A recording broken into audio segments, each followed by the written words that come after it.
Vamos a continuar con la historia de la educación en México y vamos a abarcar la segunda parte de la materia. Precisamente es la educación en el siglo XVII, XVIII, XIX y XX. En el siglo XVII, eh, básicamente, las diferencias educativas entre hombres y mujeres fueron muy marcadas. ¿Por qué? Porque en algunos de estos aspectos la enseñanza, como ustedes saben, en la parte de las mujeres, pues era no muy inclusiva. Precisamente aquí en este siglo fue cuando pues los varones eran educados para prepararse en la vida social y las mujeres precisamente eran renegadas a una educación y solo eran educadas para manejar un hogar. También podemos diferenciar que en el siglo XVII la educación se basaba en el estudio de los textos literarios en la antigüedad a partir de los elementos y de los cuales los profesores marcaban. Principalmente en esta época no habían asignaturas como hoy las conocemos. Em, las clases se basaban en el estudio de textos literarios, pero también se enfocaban en la enseñanza de reglas gramáticas, se practicaban ejercicios de traducción con los estudiantes y se manejaban muchos elementos de los cuales nosotros pues podemos ver que precisamente era como una escuela tradicional, pero tenía que ver también con la escuela nueva en la cual pues se manejaban los pasos del razonamiento y durante este siglo se establecieron pues un sistema escolar diferente. En el siglo XVII, pues precisamente fue un siglo pedagógico porque se manejaron algunos elementos de los pensadores donde se involucraba ya la vida política. En este siglo, pues fueron algunos de los elementos más destacados que se llevaron a cabo con algunos de los autores, principalmente con Rousseau, Pestalozzi, que desarrollaron pues una educación diferente nacional. Sin embargo, en el siglo XIX, pues fueron marcadas muchas de las asignaturas, de los elementos y de las estrategias que pues nosotros vamos a ir identificando. Decía que no existía un sistema nacional de educación ante el siglo anterior. ¿Por qué?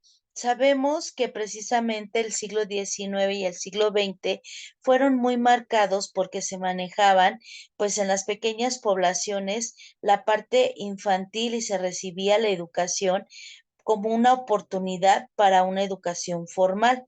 También sabemos que era o estaban restringidas principalmente las escuelas primarias de la ciudad. La escuela, en este caso, pues es precisamente donde se manejaban algunos elementos que pues tenemos que ir mencionando a través de la clase. La escolarización del siglo XIX pues no existía principalmente como una base formal. Sin embargo, pues eran beneficiados muchos, muchos estudiantes. Ahí era donde las escuelas se establecían y donde precisamente había como benefactores y personas que ganaban, o en este caso, se trabajaba para la vida. Uno de los elementos que podemos mencionar, pues es precisamente que eran considerados como una etapa de progreso, de descubrimientos científicos, de la parte ideológica. La sociedad cambió y precisamente fueron pues caminos de un conocimiento diferente hacia el racionalismo, al empirismo y autores muy destacados como Kant, que fueron pues la primera influencia de este conocimiento. Destacaron pues la parte positiva, la parte de la educación para el ser humano y cultivando pues algunos elementos como prudencia y que precisamente desarrollaba esa parte del pensamiento. La monarquía fue la primera parte que se manejó como un encabezado de un programa de la Ilustración, es decir, una revolución que empieza desde una parte del protagonismo hacia lo que viene siendo la educación española del siglo XVIII.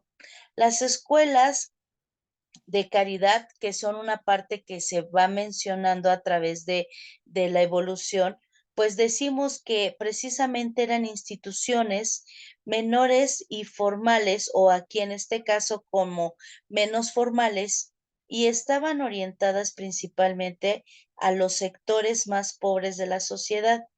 Muchas de ellas, pues de hecho, debían su existencia a la sociedad para la propagación del conocimiento cristiano, fundada en 1699.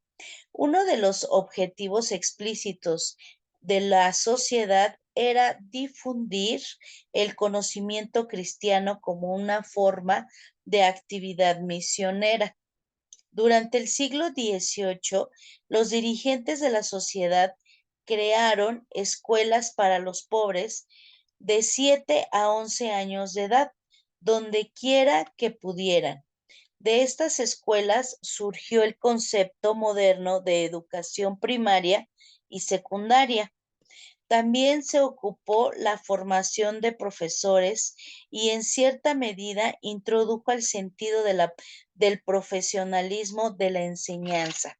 Entonces, nos dábamos cuenta que la parte de la educación se divide ya de acuerdo a la edad en escuela primaria y en escuela secundaria.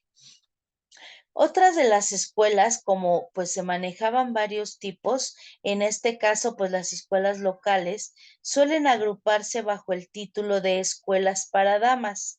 Estas escuelas solían estar dirigidas por señoras mayores o soldados retirados que por una pequeña tarifa enseñaban las 3 Rs, que eran la parte básica de la lectura, escritura y aritmética a los hijos de los comerciantes más pobres.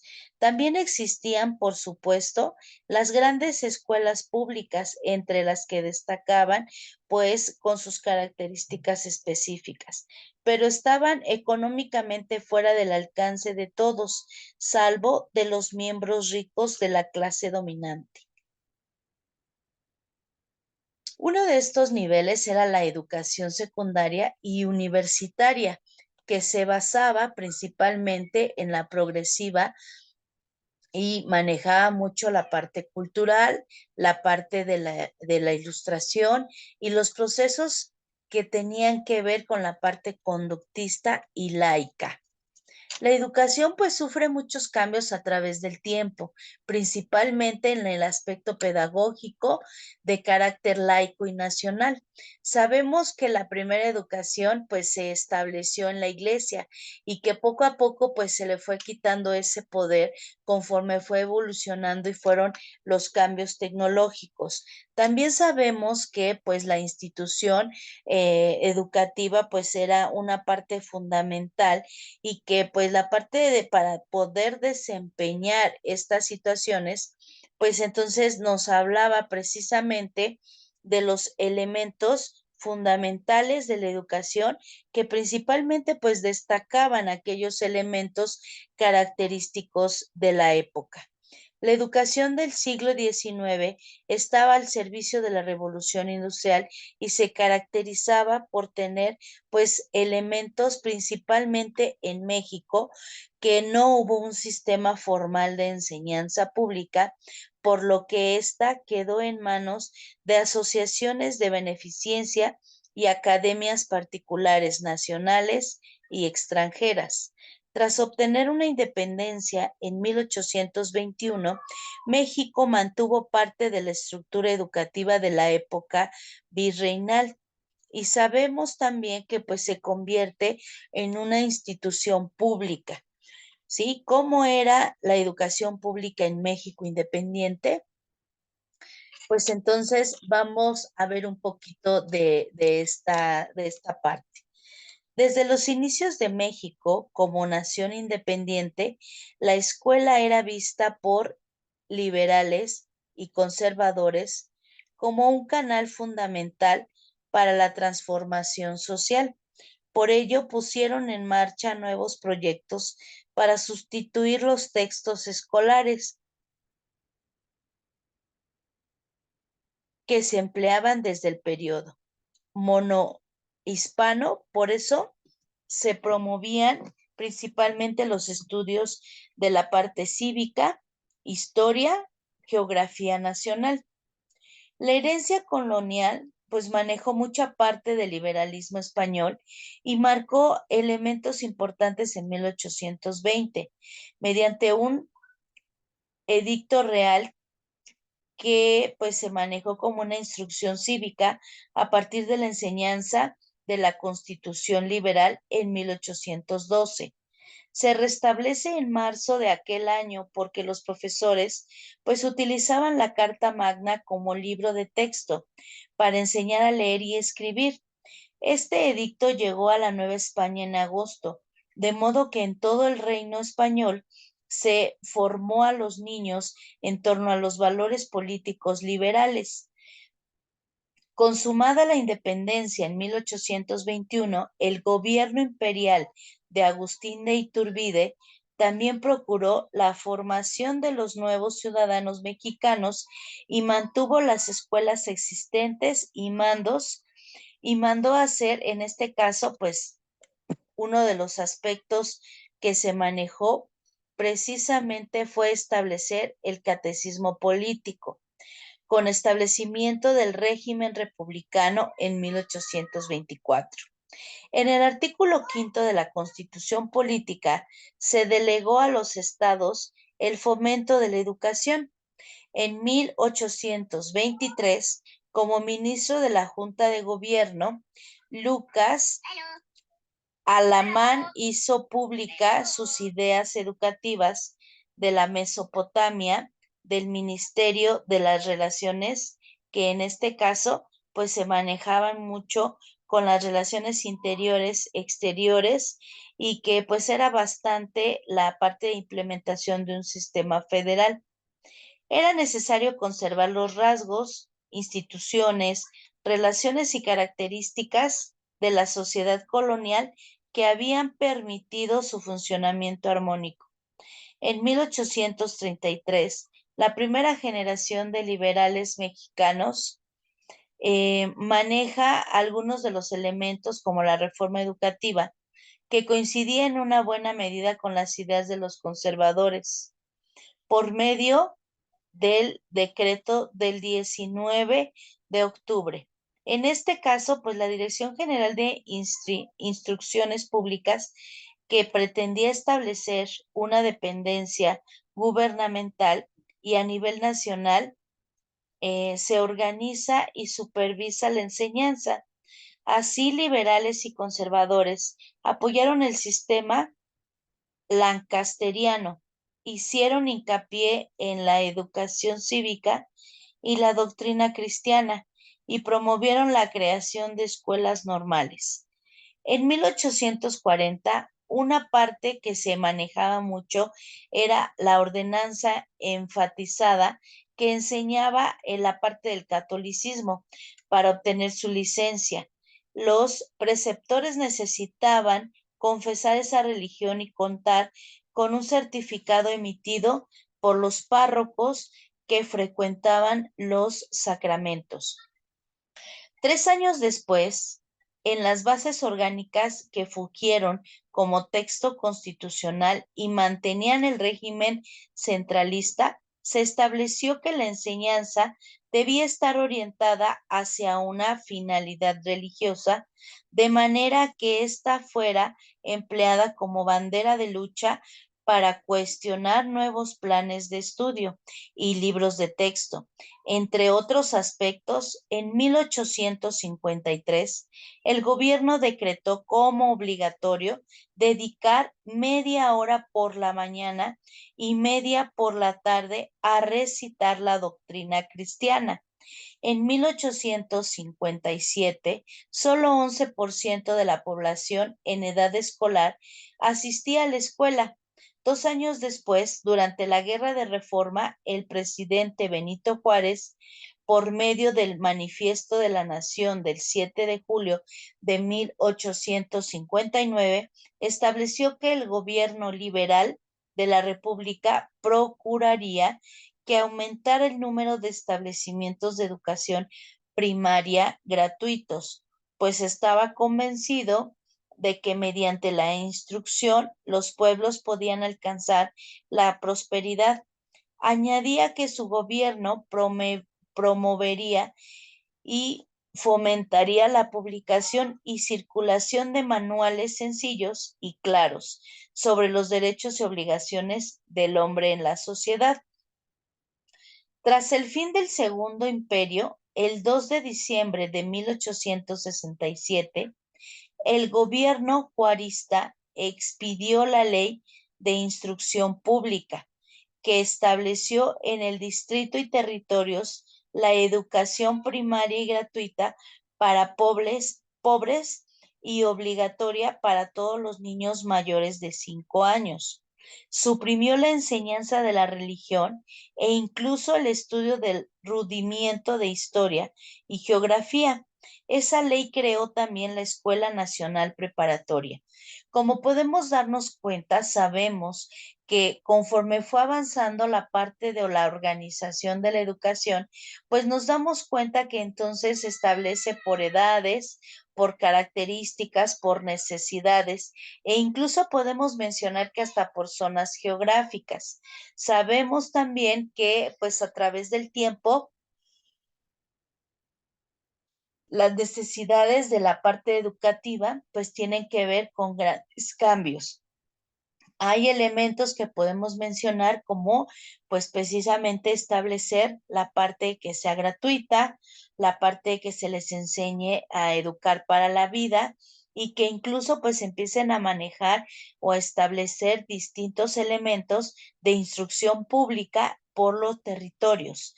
Vemos entonces que las escuelas durante el siglo XIX pues tienen una muy grande importancia porque son la parte de la diversidad. Muchas son creadas durante el virreinato, como las que funcionaban en los pueblos de indios, que contaban con un profesor laico designado por la autoridad regional y eran costeadas por las cajas de comunidad. En ella se enseñaba a leer y escribir, la doctrina cristiana y en algunas ocasiones aritmética y música.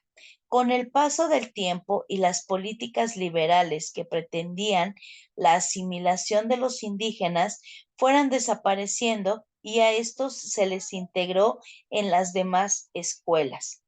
De igual forma, las escuelas parroquiales o comúnmente en este caso son las conventuales, tenían su origen en el periodo monohispánico, en el cual se les conoce como escuelas pías, por ser gratuitas y admitir a estudiantes sin distinción étnica. Se encontraban adjuntas a alguna parroquia o convento que costeaba el salario del profesor, quien enseñaba lectura, escritura, doctrina cristiana y matemáticas en un nivel elemental.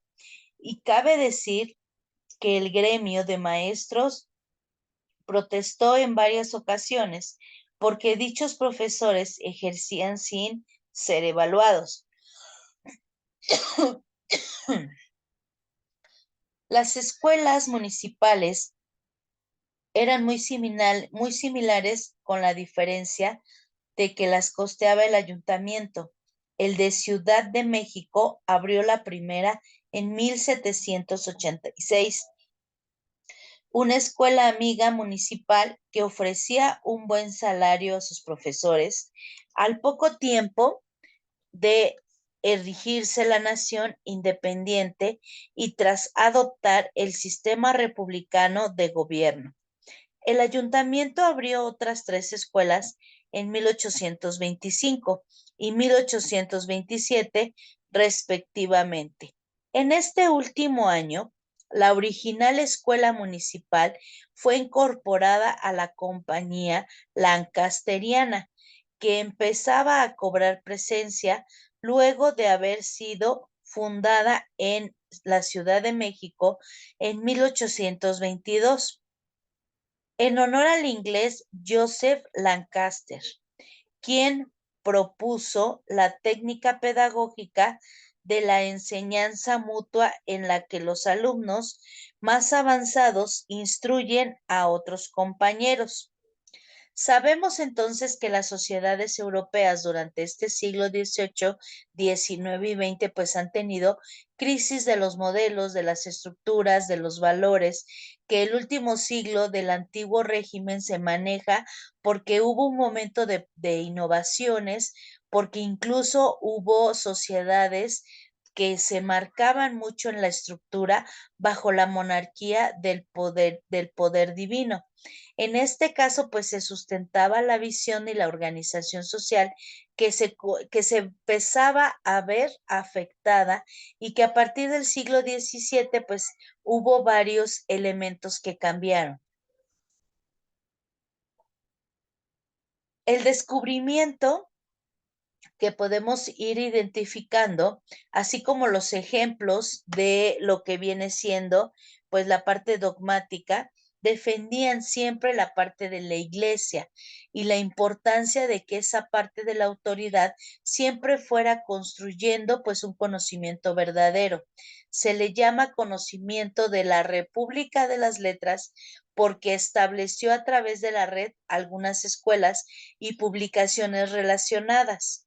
Sabemos que hay un sistema cosmológico que precisamente tiene que ver con la construcción metafísica y que ésta se establece a partir de nuevos elementos.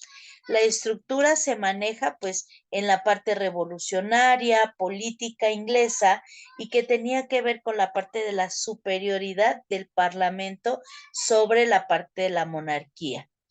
Luke, que era uno de los autores que destacaba en esta parte, pues manejaba mucho la libertad política de los individuos, las necesidades del ejercicio del poder y que tenía también que formular la existencia de un derecho natural que cada una de las personas llevaba a cabo mediante su propia ética. La parte de la autonomía, pues era una parte que teníamos que destacar porque al final, pues en la situación del diccionario histórico y crítico, se maneja mucho que el ejercicio de la crítica relaciona el conocimiento con otros aspectos, principalmente con la libertad, con la felicidad o la búsqueda de la felicidad social, con el conocimiento utilitario o razonabilidad de la precisamente construcción social política. Vemos también que, pues a través del tiempo, nos dice que eran las escuelas amigas. Pues precisamente las escuelas denominadas amigas eran en su mayoría particulares, aunque también hubo municipales. Muchas operaban en casas de profesores y por lo general asistían a ellas niñas a quienes se les enseñaba la parte de la religión, la moral, el castellano, literatura, música, dibujo y nociones de pintura, así como lecciones en aquel entonces definidas como propias de su sexo, entre las que destacaban costura, que elaboraban flores artificiales y a fin de cumplir con la obligación de adornar una casa con manualidades, algunos temas considerados novedosos como historia, pues tenían que ver con la parte antigua y moderna, mexicana y natural. Geografía, aritmética y teneduría de libros, medicina doméstica, higiene, economía doméstica e idiomas como el inglés, francés, italiano, además de los principios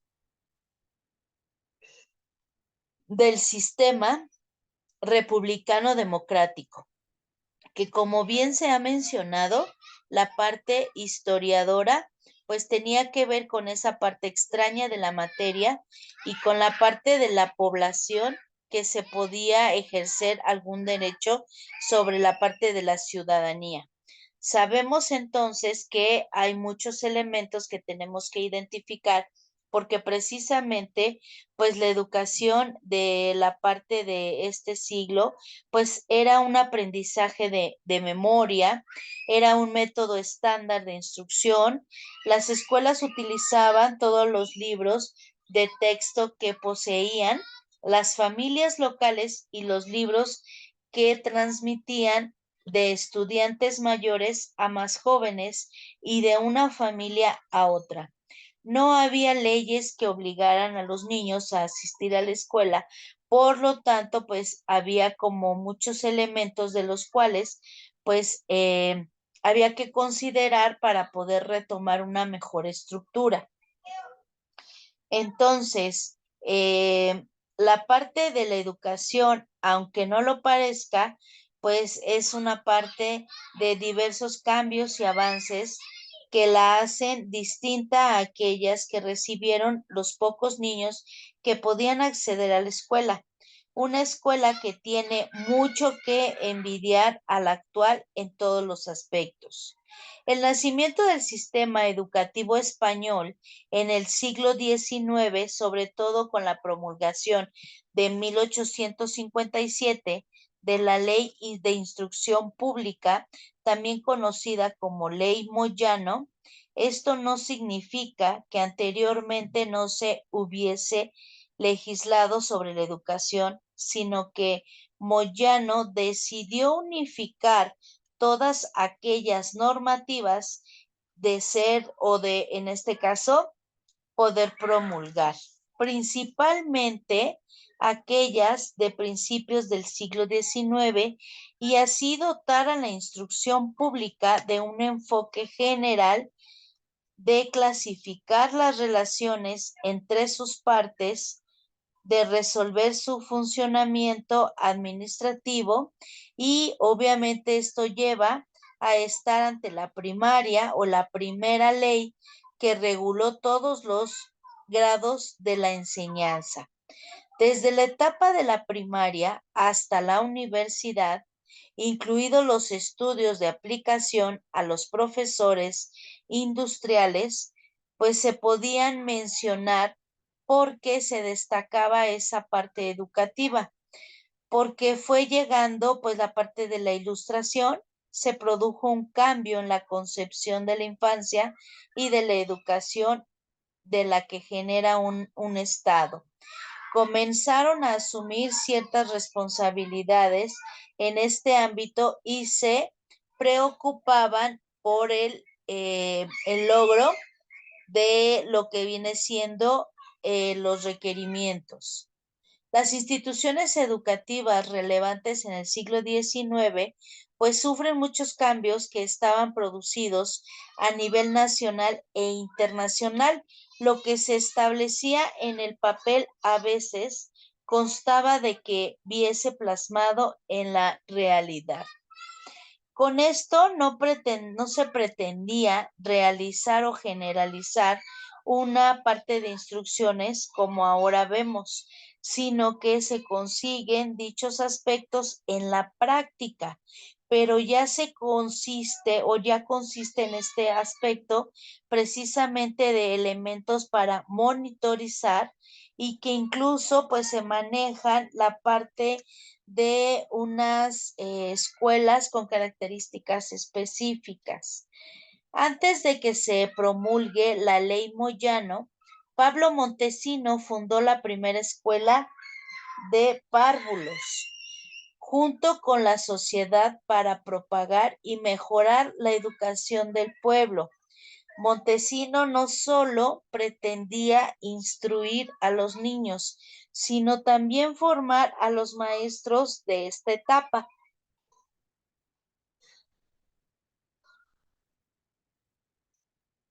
quienes o carecían de formación o no tenían una formación adecuada. Para ello, redactó el Manual para los Maestros de Escuela de Párvulos. Esto fue todo un hilo. ¿Por qué?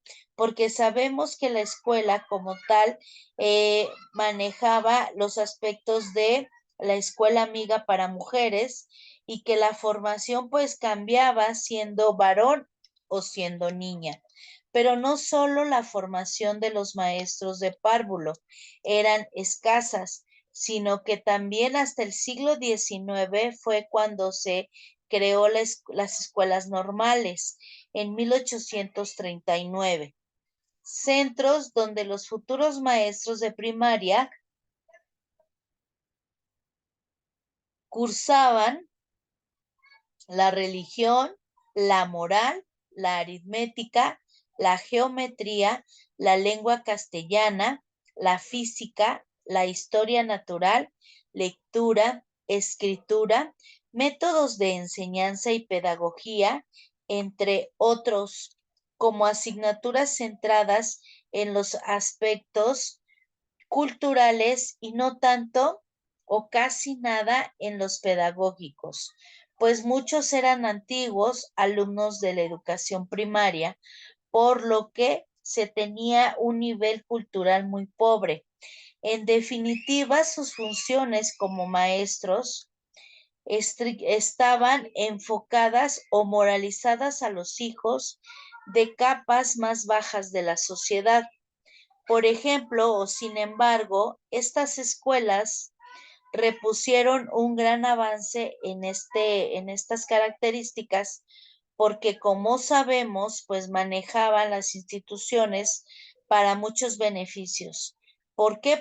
Principalmente el aspecto cultural, primero que nada, en la segunda parte del aspecto pedagógico y así sucesivamente. Sabemos que la parte de la educación pues ha ido transformando mentalidades, ha ido transformando situaciones y que incluso pues la parte general de lo que viene siendo calidad pues va a ir mejorando poco a poco. Uno de los aspectos muy importantes que en este caso nosotros pues vamos a hablar es precisamente de la educación en el trabajo. Ajá. En este caso, pues las relaciones que existen en la educación y el trabajo, pues son relaciones muy estrechas y que precisamente se maneja con la educación de elementos conformadores de la sociedad, la parte democrática y la parte de la vinculación.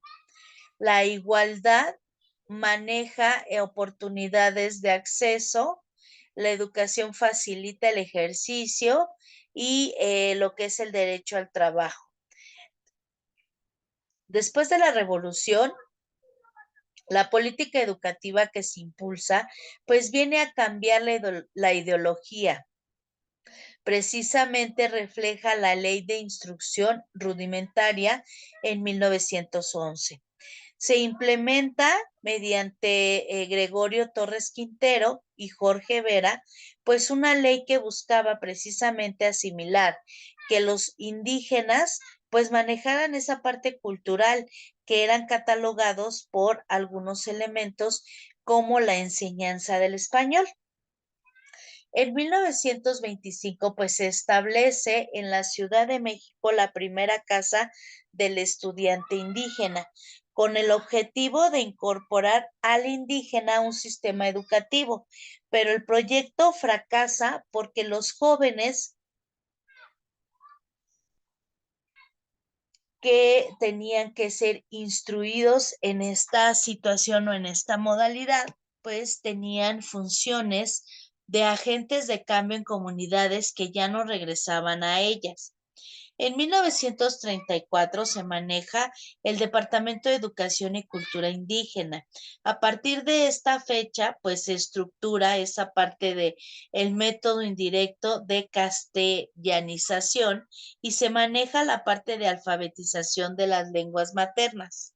El gobierno cardenista es uno de los principales que maneja pues esa parte de la nación y que estructura la parte esencial de la integración. En algunos de los centros educativos, La parte de la educación era centralizada, se prohibía a los alumnos de las escuelas a hablar en sus lenguas y trataban de inculcar esa parte de la educación.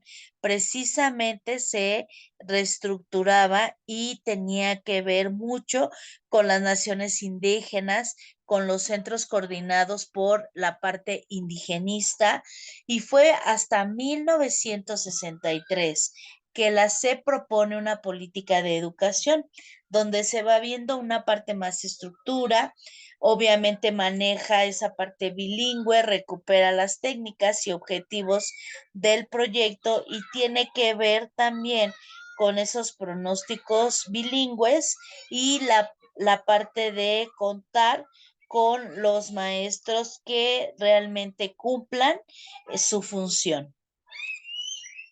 En 1978 se crea la Dirección General de Educación Indígena, DGEI. El área específica, en este caso de la SEP, pues es orientada a la elaboración de planes, proyectos, programas, metodologías, técnicas y capacitación profesional para ofrecer a los niños y a las niñas indígenas un programa específico. Sabemos que hay varios autores que establecen algunos conceptos y que obviamente pues van a ir cambiando de acuerdo a sus necesidades porque pues nos damos cuenta que la educación, en este caso la primera parte que es la parte familiar es fundamental, pero también identificamos que la educación laboral tiene entre sus finalidades socializar mediante el trabajo, enseñar normas morales de conductas ante el trabajo. Hay reglas en las que se concentran valores como honestidad, honradez, solidaridad, ayuda mutua y responsabilidad, entre otros. La educación para el trabajo desde la concepción humanista corresponde al componente formativo indispensable para que para que en este caso el hombre y la mujer proyecten su ser desde esa visión. Y sabemos obviamente que la educación y el trabajo son hoy dos elementos conformadores de toda la sociedad democrática, que están estrechamente vinculados y que tienen que trabajar de la mano para poder llegar a un acuerdo.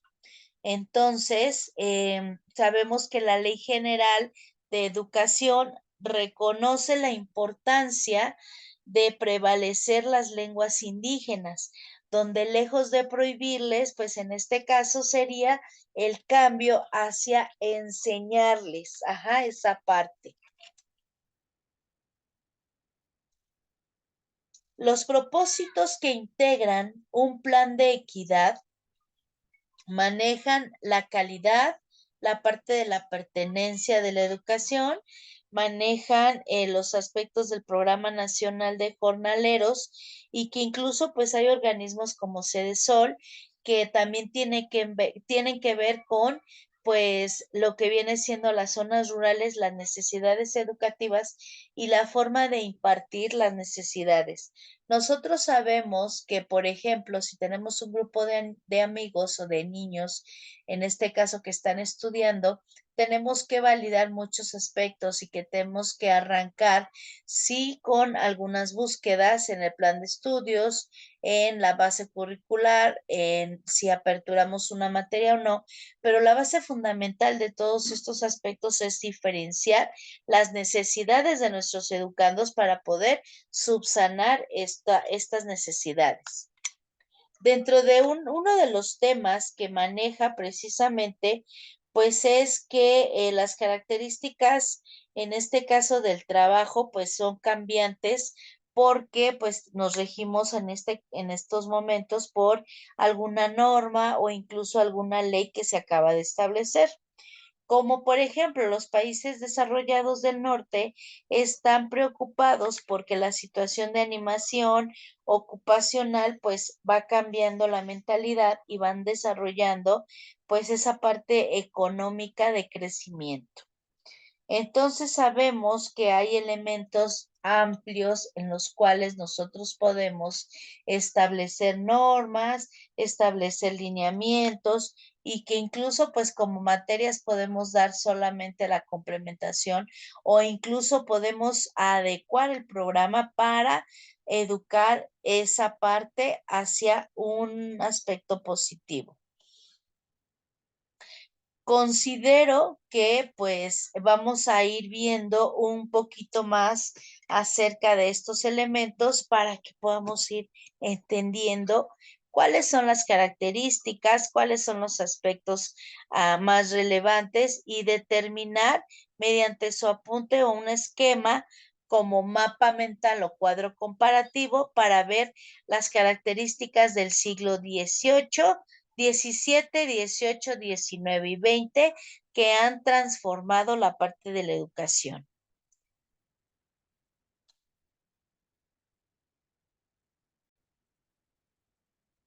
Vamos a continuar viendo un video de algunos aspectos importantes acerca de lo que estamos viendo en esta segunda parte de la materia.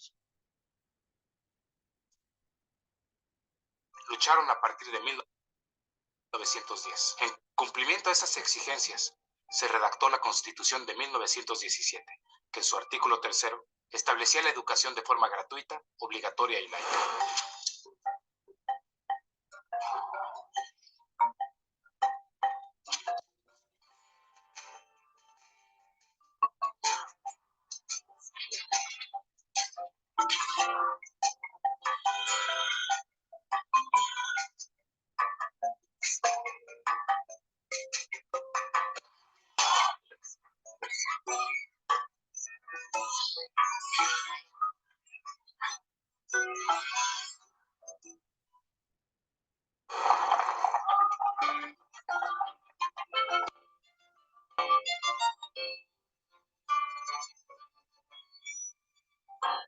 Esta es la historia de las diferentes experiencias y modelos implementados para consolidar ese objetivo durante la época postrevolucionaria, un periodo fundamental para la formación del México moderno.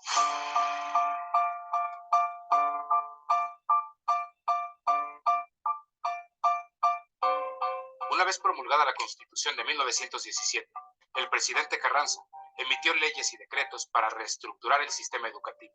Desmanteló la Secretaría de Instrucción Pública y Bellas Artes para que sus funciones quedaran a cargo de los ayuntamientos y gobiernos estatales. Como gobernador de Coahuila, Venustiano Carranza había tenido la experiencia de que la educación funcionaba muy bien en manos de los ayuntamientos y pues apoyó esta moción. Esto causó un desastre, por lo menos en el Distrito Federal, porque las escuelas fueron incapaces de sufragar los gastos, porque muchas escuelas cerraron, a los maestros no se les pagaban, hubo una gran huelga de maestros. En fin, esto fue en el Distrito Federal. Hubo otros estados donde la educación funcionó pues de otra manera, ¿no? Fue una medida que tuvo repercusiones negativas y tuvo buenos efectos. Esto obviamente obedecía a un nuevo proyecto de nación, porque hasta la Revolución Mexicana, México no había tenido la posibilidad de organizarse como para repensar y replantear cuáles serían las directrices para una nación, pues por lo menos un poco más moderna que la que había construido el Porfiriato. Para esto hay que tener en cuenta que la población mexicana a lo largo del siglo XIX, pues una población rural, una población con niveles de analfabetismo muy altos, superiores al 80%.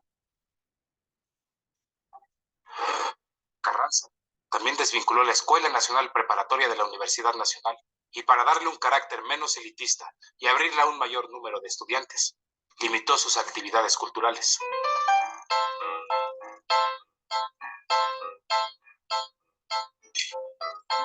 Intenta ser una universidad más práctica, no una universidad con un carácter tan humanista como era la de Justo Sierra. Incluso carreras como ingeniería, por ejemplo, incorporan estudios petroleros, en fin, este tipo de cosas. Se abre una escuela de odontología, se abre la escuela de ciencias químicas, en fin, se trata de hacer una educación más práctica y que llegue a un mayor número. Venustiano Carranza fue asesinado en mayo de 1920. El presidente interino, Adolfo de la Huerta, nombró a José Vasconcelos rector de la Universidad Nacional de México, quien restituyó funciones y dependencias, reincorporó a la Escuela Nacional Preparatoria y acuñó el lema "Por mi raza hablará el espíritu". En octubre de 1920, Vasconcelos publicó su proyecto de ley para la creación de la Secretaría de Educación Pública. La propuesta fue aprobada por el Congreso un año después, y él mismo quedó al frente de la recién creada institución. Con esta secretaría sí se inicia un proyecto mucho más sólido, más viable. Se empiezan a canalizar recursos cada vez mayores y a cuya iniciativa se deben acciones de la importancia de la cruzada por la alfabetización, en virtud de la cual, que era otra de las lagunas enormes del proyecto educativo, se fueron a preparar maestros para atender a una enorme masa que estaba carente de educación y que no tenían un magisterio preparado para ello. A estos alfabetizadores, a los maestros que voluntariamente salían a buscar a quien alfabetizar, digamos, por un gran temor que había a todo aquello que sonara como una acción federal.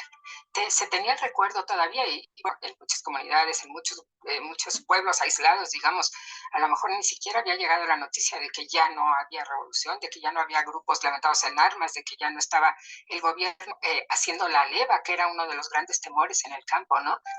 Había una gran desconfianza, un gran temor de todo lo que sonara a federal, y bueno, no entendían en muchas comunidades, entre muchos grupos, no entendían de qué se trataba esta campaña alfabetizadora, y cuando sí lograban los maestros convencer a los grupos de alfabetizarlos, las dificultades eran muchas, ¿no? Los campesinos pues tenían trabajo todo el día, en la noche, cuando tenían tiempo para asistir a estas reuniones alfabetizadoras, bueno, no había luz, tenían que improvisar con lámparas de petróleo, con velas, ya estaban muy cansados, en fin, era difícil acceder a los lugares de alfabetización. Yo podría decir que realmente llegaron poco las campañas, como campaña alfabetizadora. La escuela rural, la casa del pueblo, todo esto sí se expandió más, pero ya como campaña, bueno, el resultado incluso fue muy pobre, ¿no?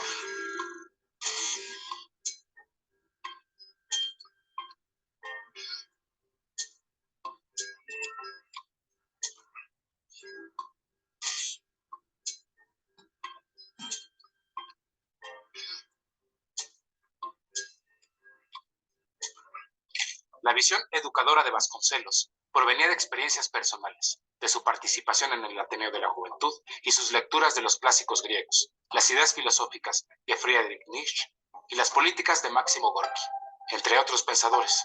Los talleres gráficos de la Nación pasaron a depender de la SEP y se publicaron obras fundamentales de la literatura universal, además de libros técnicos que servirían de apoyo a los docentes. Vasconcelos también impulsó una política cultural que incluía la música, el teatro y la pintura. Invitó a Roberto Montenegro, Diego Rivera, David Alfaro Siqueiros, Jean Charlotte, José Chávez Morado y varios artistas más para que pintaran sobre los muros del recién inaugurado edificio de la SEP y los de la Escuela Nacional Preparatoria. La prensa de la época, cuando se acerca un periodista a hablar con uno de los diputados del Congreso que aprobó en lo general y en lo particular la creación de la Secretaría de Educación Pública, y preguntó que qué se podía esperar para las poblaciones indígenas de nuestro país a partir de la creación de la SEP, y este funcionario contestó, casi literalmente lo voy a citar: pues ahora sí nuestras poblaciones aborígenes podrán finalmente incorporarse a la cultura. Esto me parece muy interesante porque evidencia el hecho de que el proyecto educativo de la Revolución fue un proyecto que no tomó en consideración las enormes diferencias étnicas, regionales y sociales que hay en México, y se trató de amalgamar bajo un solo criterio y bajo una sola estrategia, algo que ha resultado hasta la fecha imposible. Durante el gobierno de Plutarco Elías Calles entre 1924 y 1928, se modificó la política educativa y en las escuelas primarias se aumentaron las actividades manuales y corporales. La nueva pedagogía impulsó el ideal callista de unir el estudio y el trabajo. El niño debería aprender haciendo, mediante labores en el taller, el campo o la parcela. El gobierno de Calles preservó muchas de las cosas que hizo Vasconcelos, incluso varias de las obras clásicas todavía no estaban editadas, estaban en prensa o estaban programadas y salieron durante el primer año del gobierno de Calles. Pero fundamentalmente la labor editorial de Calles sí dio un gran sesgo y tuvo un carácter eminentemente popular. Sí, lo que publicó Calles fundamentalmente fueron folletos instructivos para la población, para los trabajadores. Desde un principio, Calles dijo que la preocupación de su gobierno iban a ser las masas campesinas y rurales, ¿no? Bueno, el mundo rural. Tenía la preocupación de hacer de México un país económicamente independiente que se parara en sus propios pies para contrarrestar pues, el efecto de Estados Unidos. Entonces, su gran preocupación fue formar a los campesinos. Entonces, echó a andar estas escuelas, las escuelas centrales agrícolas, impulsó la escuela rural. Todo lo que había comenzado Vasconcelos en realidad continúa, aun cuando con un sesgo pues mucho más práctico, con una orientación diferente. De todas maneras, se amplía esta obra de educación rural.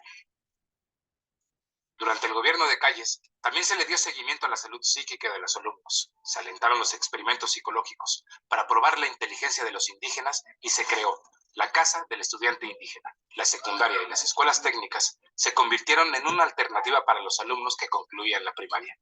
En 1929, la Universidad Nacional obtuvo el Estatuto de Autonomía y quedó establecida como Universidad Nacional Autónoma de México. Al comenzar la década de los años 30, se agudizaron las polémicas en torno al socialismo, en pro o en contra. Durante la gestión del presidente Abelardo Rodríguez, cuando Narciso Bassols fue secretario de Educación, hubo manifestaciones públicas que pugnaban por reformar la enseñanza laica y darle un sentido socialista, particularmente durante la segunda convención ordinaria del Partido Nacional Revolucionario, realizada en diciembre de 1933.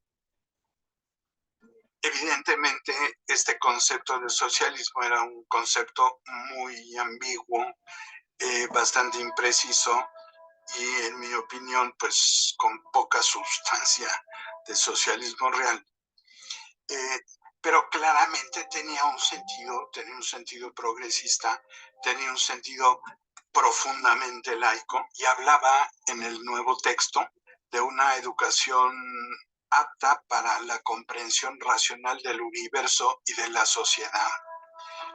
Y esto me parece que también es muy significativo porque pone en claro un concepto que de alguna manera era también un concepto dogmático. La educación en México, no la posrevolucionaria, sino desde 400 años antes, ha sido una educación que ha tenido como sustento una visión dogmática de la realidad. Es decir, se trata de una educación que es una educación en muchos sentidos metafísica, libresca, repetitiva y que apela a la participación del educando en términos de desarrollar sus capacidades mnemotécnicas, en mucha más medida que sus capacidades creativas y que sus capacidades de abstracción. Cuando Lázaro Cárdenas llegó a la presidencia en 1934, los proyectos culturales dieron un viraje al creciente radicalismo que vivía el mundo occidental. El marxismo soviético estaba dividido entre el comunismo de Stalin y el de León Trotsky, que, perseguido, se refugió en México en 1937, gracias a las gestiones del pintor Diego Rivera, quien logró que el presidente Cárdenas le diera asilo político. Al mismo tiempo, la Iglesia conminaba a todos los católicos para que impidieran por cualquier medio que se estableciera y difundiera la enseñanza socialista. Lo que yo le puedo decir es que eso no lo podría yo decir como un logro de Cárdenas. Al contrario, yo creo que el logro que hizo Cárdenas es multiplicar las escuelas en el campo. En toda esa escuela rural que vemos todavía algunos edificios por todo México, fue idea de él. Realmente Cárdenas se ocupó mucho del campo, que era tan importante porque México entonces era un país rural. Los planes de estudio en las escuelas normales y regionales incluían el socialismo científico y historia del movimiento obrero. En las primarias y secundarias, los programas seguían el modelo de la Unión Soviética y se buscaba el contacto de los estudiantes con los centros de trabajo y organizaciones obreras para darle a conocer a los jóvenes los esfuerzos nacionalistas del gobierno. Con la creación en 1936 del Instituto Politécnico Nacional para la formación de profesionistas en carreras vinculadas sobre todo a la tecnología y la ciencia, Cárdenas le dio un impulso decisivo a la educación media y media superior.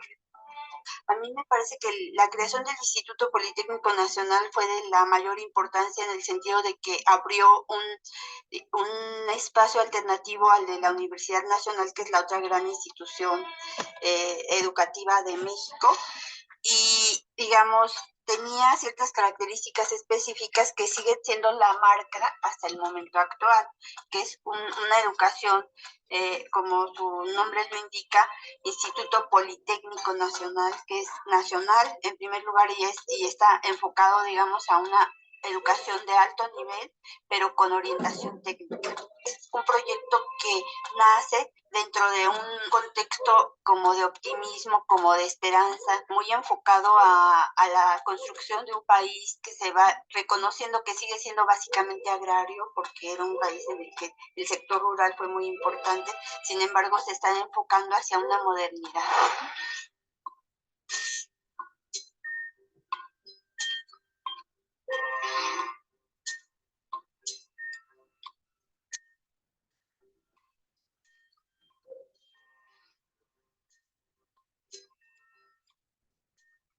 Al momento de su fundación, el Instituto Politécnico Nacional estaba integrado por escuelas de diversos campos que hasta ese momento habían fungido de manera independiente, como la Escuela Superior de Comercio y Administración, fundada en 1890, la Escuela Nacional de Medicina Homeopática, establecida en 1895, la Escuela Superior de Construcción y la Escuela Superior de Ingenieros Mecánicos y Electricistas, fundadas en 1932, y la Escuela de Bacteriología, creada en 1934. Se incorporaron también al IPN las escuelas que comprendían la educación prevocacional y vocacional, correspondientes al nivel medio y medio superior. El gobierno a mi cargo le impartirá un franco impulso para hacer que la enseñanza corresponda a las necesidades y aspiraciones legítimas que tiene el pueblo mexicano.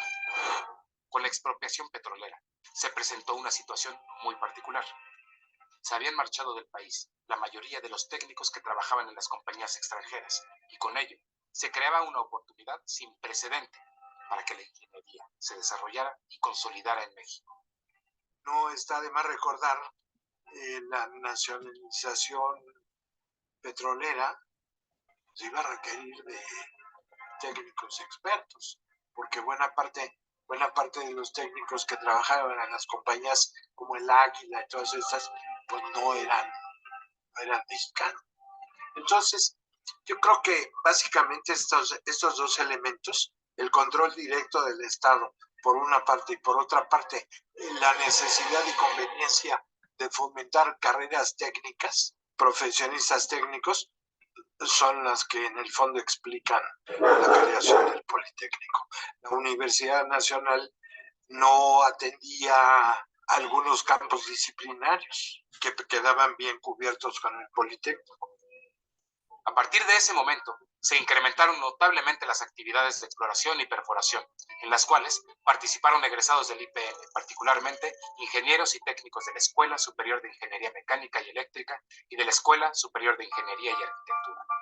Para consolidar el régimen político, en marzo de 1938, el Partido Nacional Revolucionario se transformó en Partido de la Revolución Mexicana, PRM, que se integró con 4 sectores: el obrero de la Confederación de Trabajadores de México, CTM, el agrario con la Confederación Nacional Campesina, el popular, integrado por elementos de la clase media como maestros, profesionistas y otros grupos sociales, y el sector militar.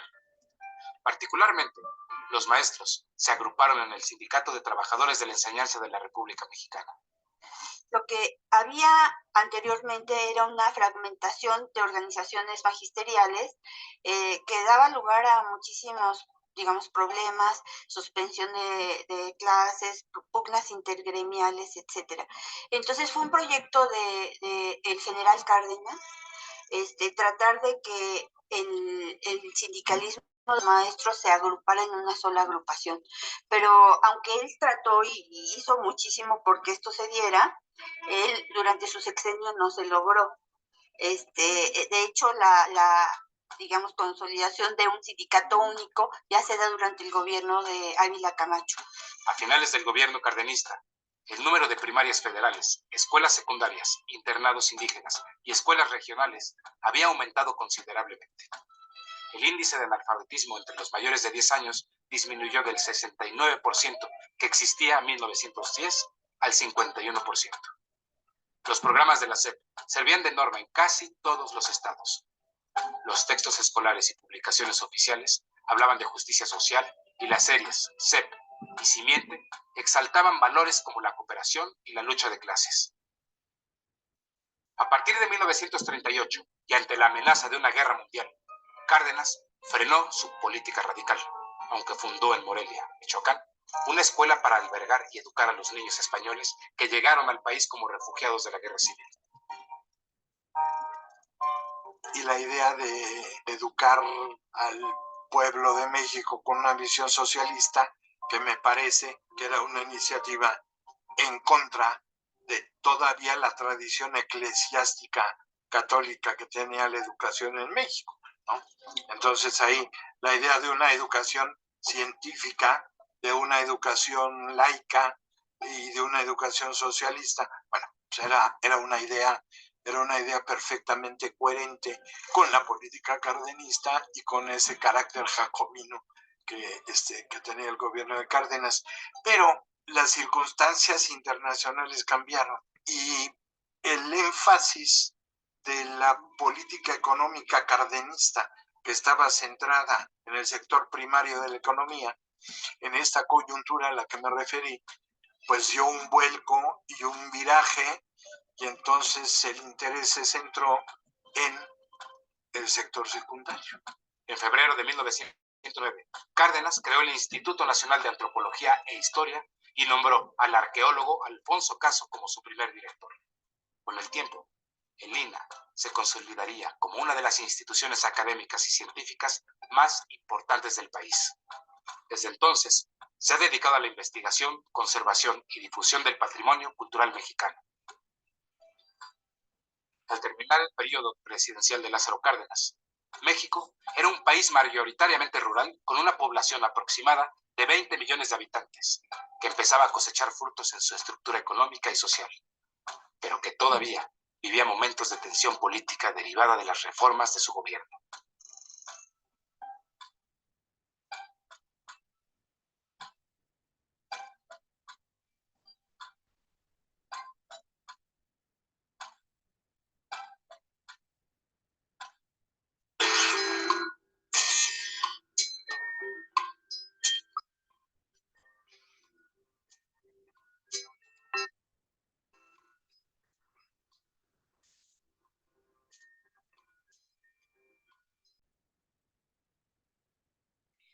Ahora que ya vimos el resumen mediante el video de algunos aspectos importantes de la parte de la educación, sabemos que uno de los temas que tenemos que abordar es precisamente la importancia de la familia y la educación. Pues verificamos que la familia como tal, pues en la parte de la sociedad es la base y que se busca en este caso pues recibir las primeras enseñanzas.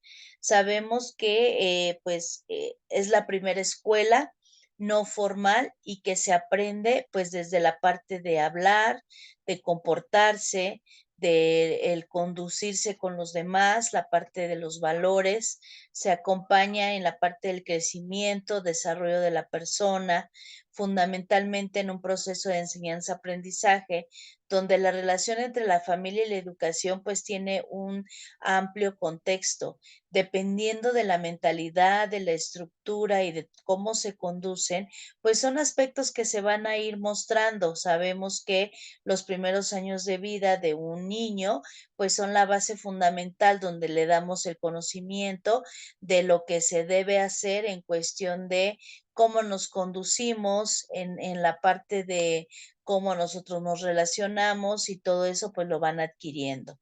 La familia pues es el apoyo muy, muy importante en la parte de la educación de una persona, ya que pues principalmente es la institución que precisamente vamos a adquirir los primeros conocimientos educativos no formales establecidos por las diferencias de toda nuestra sociedad. Sabemos que la responsabilidad de este proceso pues conlleva a muchos otros elementos. En la parte del educador pues busca promover la relación entre la familia y la educación, pues esta se reconoce como el espacio natural que permite el desarrollo y crecimiento integral de los miembros. La familia es la base de la sociedad y es ahí donde se reciben las primeras enseñanzas, se aprende a hablar, cómo comportarse en algunos de los aspectos de la vida. La familia y la educación pues es una relación muy estrecha y principalmente la educación es la esencia más pura que constituye un proceso multifacético que involucra la transmisión sistemática y estructurada del conocimiento. Sabemos que la necesidad para el desarrollo integral de un individuo es precisamente esa parte de educación. Su función dentro de la sociedad, pues, establecer lineamientos, conciencia y aspectos muy específicos de un contexto definido. Sabemos que abarca la parte de la riqueza cultural inherente a nuestra diversidad étnica, como las demandas de una sociedad constante de evolución tecnológica y económica. Beneficios de la participación de la familia en la educación, pues son varios. Principalmente, pues es la parte de la familia que tiene una influencia en el desarrollo y crecimiento de los niños y esto se ve reflejado en sus conductas. Un niño que ha recibido la formación adecuada en sus primeros años es probable que tenga una mejor actitud y comportamiento en la escuela. ¿Por qué? Pues porque sabemos que hay situaciones que siempre van a verse reflejadas de forma inherente. Ahora, los menores, al sentirse involucrados a la familia como un proceso educativo, se sienten más seguros y comprometidos en dar un mejor rendimiento. En algunos casos se puede obtener como resultado excelentes calificaciones y un buen desempeño tanto en la casa como en la escuela. La familia no solo causa un impacto en los primeros años de vida y no es nada más un ejemplo de forma profesional, sino que los niños aprenden de la profesión de los padres y los tienen como modelo a seguir. Si un niño presenta problemas en el proceso de aprendizaje, el tener una buena relación ante la familia y el profesor permite trabajar en conjunto, creando estrategias que sirvan para fortalecer los estudios desde casa y mejorar su desarrollo. Cuando los niños sienten el apoyo de los padres, el nivel de autoestima y de pérdida de ciclo escolar es menor. La familia puede ayudar a mejorar los resultados académicos. Los niños reciben todo el aprendizaje en la escuela, pero en casa se debe establecer un horario para realizar las tareas extracurriculares que servirán para florecer lo aprendido. Si la familia aporta esas actividades, hay más posibilidad de que el alumno obtenga buenas calificaciones. También vamos a verificar que la familia pues es una parte de influencia, que los menores pues se tienen que sentir involucrados, partícipes, también se tienen que sentir importantes y que la familia pues es precisamente la formación de todo individuo de los primeros años de vida y que precisamente vamos a identificar a los padres como algo pues a seguir. El Ministerio de la Educación de algunos países menciona que educando en familia puede incrementar la participación de la familia en las diferentes etapas del aprendizaje. Su principal objetivo es fortalecer las capacidades en los procesos educativos y potencializar la relación entre la familia y la institución educativa.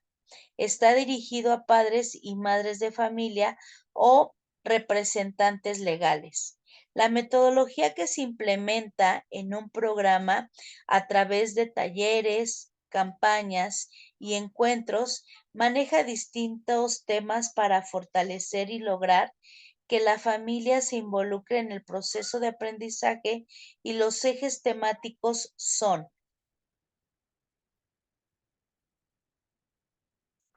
educación de valores, hábitos saludables, habilidades sociales como son la comunicación y resolución de conflictos, apoyo al rendimiento académico, problema de la niñez y juventud para relacionarse, en este caso, pues, o se ven relacionados con el alcohol, drogas y tabaco, prevención de violencia, sexualidad y organización en la familia y autoridad. Las instituciones educativas están encargadas de brindar educación de calidad para que los estudiantes se formen con todos los conocimientos importantes para desenvolverse en cada etapa de la vida, pero también ayudan a las familias en dar asesoría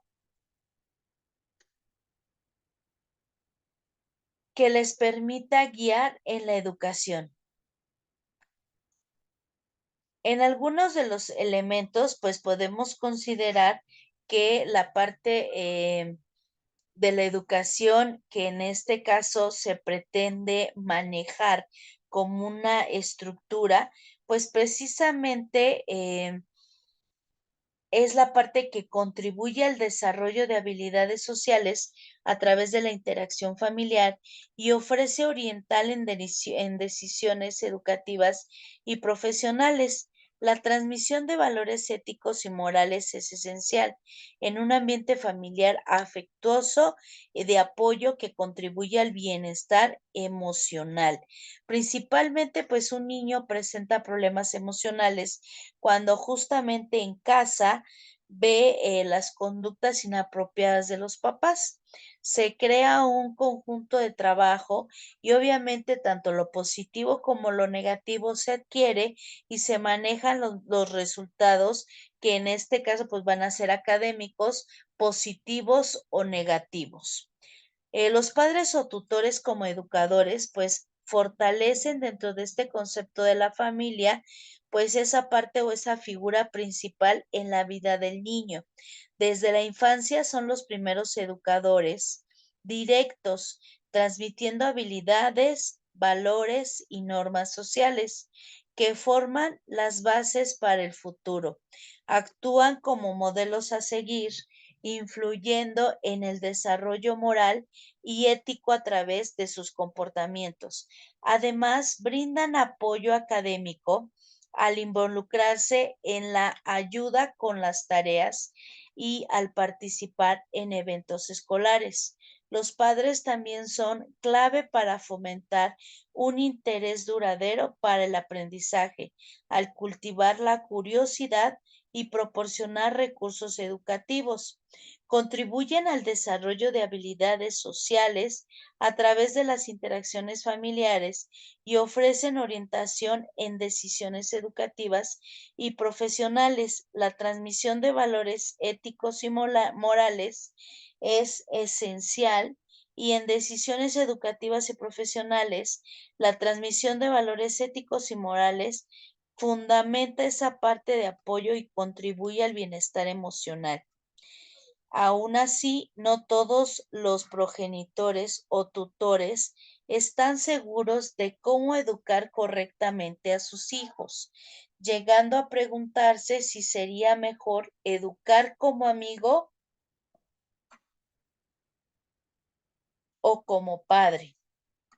Por ello, la colaboración activa entre padres y educadores es beneficiosa para ambas partes y refuerza la relación entre la educación en el hogar y en la escuela.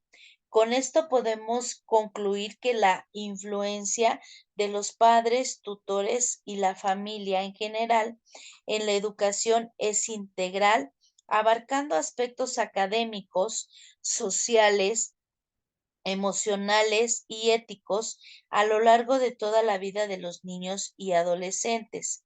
Por tal motivo, sabemos entonces que la educación, en este caso de la parte familiar, pues tiene mucho que ver con la importancia de un proceso educativo, pero también vemos a la familia como un agente educativo fundamental en la formación de individuos a través de la transmisión de valores, de normas, de estimulación en la parte cognitiva y social y la orientación vocacional y profesional que la familia contribuye de manera significativa en el crecimiento y desarrollo integral de cada individuo.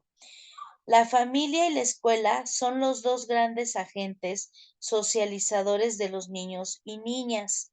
Cada uno presenta su propia independencia en su forma de hacer y a la vez es responsable de desempeñar unas acciones con el objetivo de favorecer el desarrollo armónico que tiene que ver con esta relación o vinculación. ¿Cómo se puede involucrar a la familia en el entorno educativo? Pues con varios aspectos. Primero que nada, comunicarse con los profesores. 2, ir a las reuniones. 3, interesarse por los exámenes. 4, ofrecer su ayuda en actividades extracurriculares. 5, asistir a actos escolares. 6, participar en actividades del desarrollo del aula, etcétera. Entonces, sabemos que principalmente los papás participan individualmente asistiendo a las reuniones, participando en las actividades de la escuela, haciendo el seguimiento escolar de sus hijos, entre otros, y colectivamente a través de las asociaciones de padres y madres del consejo escolar principalmente. Sabemos también que desarrollan en esa parte pues la educación en valores, hábitos saludables, habilidades sociales como son la comunicación y la resolución de conflictos, el apoyo al rendimiento académico, problemas de la niñez y juventud, temas relacionados con el alcohol, drogas y tabaco, prevención de la violencia, sexualidad, organización en la familia y en la autoridad. Entonces, la participación de la familia en la escuela es muy importante, principalmente en la actualidad, porque conlleva a numerosas acciones o en este caso, pues se establecen algunos aspectos muy importantes que conllevan a un entorno familiar adecuado. Desarrollan funciones complementarias en un proceso educativo. Así se destaca la importancia de establecer unas buenas relaciones entre las instituciones escolar y familiar y que la familia participe en la educación de sus hijos. Se señala que en algunas teorías de las tres esferas se maneja la escuela, la familia y la comunidad. La importancia de establecer interrogaciones entre otros espacios precisamente maneja la implicación de las familias en las acciones educativas y el establecimiento de una relación constructiva y positiva compartiendo responsabilidades en el marco de una comunicación bidireccional. Se considera hoy en día uno de los factores determinantes en el éxito escolar de los niños. Pero la participación de las familias también revierte en la calidad del centro y del trabajo docente y en las propias familias, aumentando su capital social y cultural.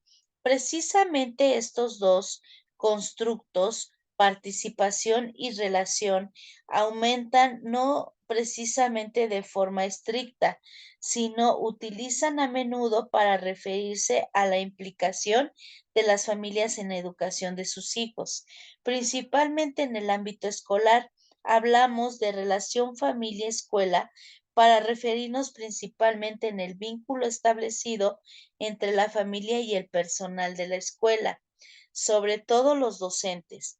Pero estos modelos de relación se constituyen a partir de lo que cada agente considera deseable para alcanzar sus objetivos y se inicia unas espirales de relación positiva y negativa con el término participación de las familias.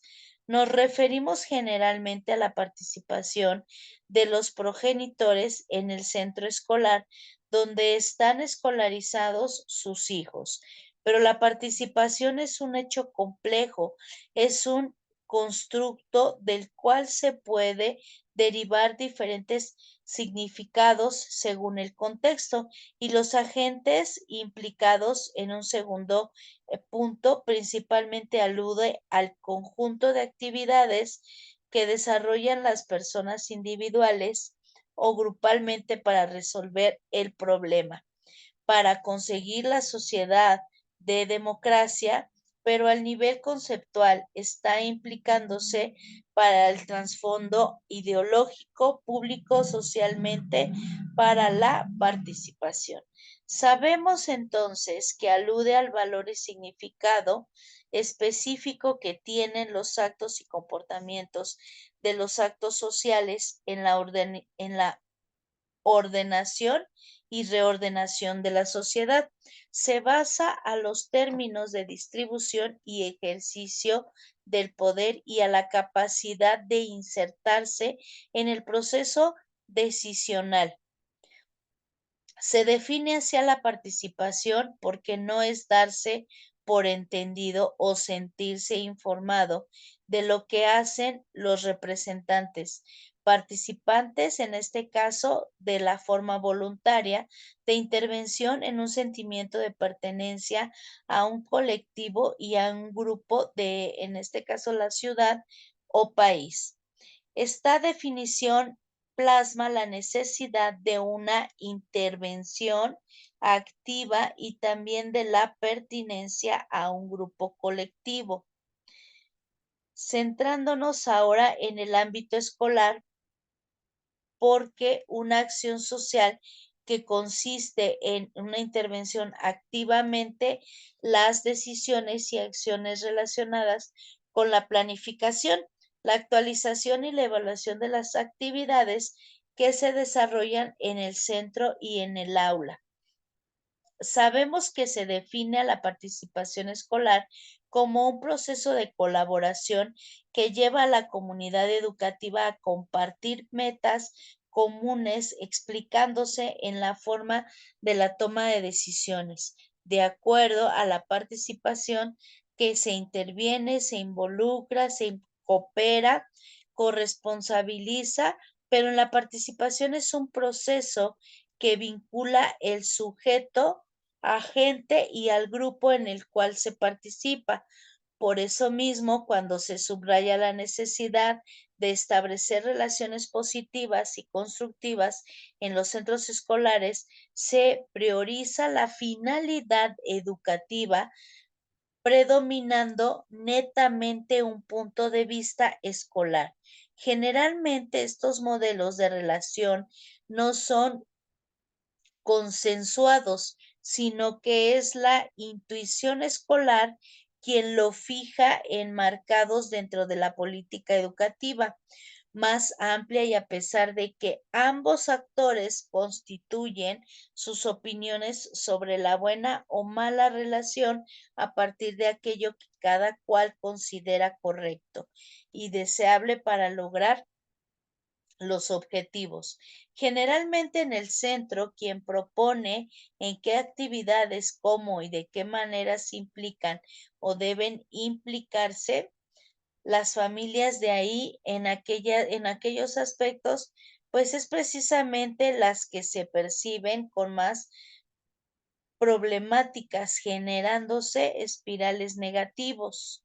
Sabemos entonces que la participación de la familia en centros escolares públicas principalmente solo hace unos 100 años, pues están escolarizados en una misma institución.